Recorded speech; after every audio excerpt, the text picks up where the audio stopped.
It doesn't matter however well we eat, sometimes we just fancy a snack, don't we? And one of my favourite snacks is popcorn. Now, I'm not talking about the stuff that you buy in a cinema or the stuff that supermarkets sell. I'm talking about making your own healthy, tasty snack. One of the best gadgets in my kitchen is my air popcorn maker. It comes with a little scoop so you can measure the amount of popping corn that you need.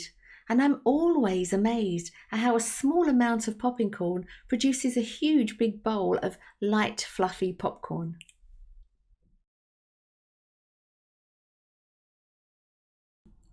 A study published by the Nutrition Journal in 2012 found that people were more satisfied and ate fewer calories when they had popcorn as a snack instead of an alternative like crisps. And since popcorn is a healthy, whole grain food that provides you with fibre, it's filling as well as low in calories. A cup of air popped popcorn only contains about 31 calories and around 0.4 grams of fat.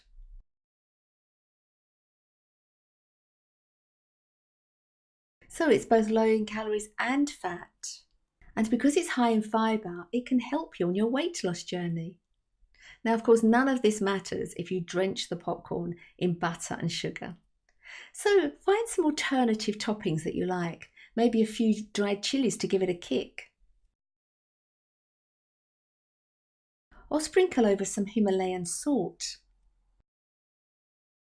Or melt a couple of squares of 85% dark chocolate and dribble that over the popcorn. Or you can make a healthy toffee sauce with coconut oil and coconut sugar. But do remember, however healthy the ingredients are, too much will be fattening.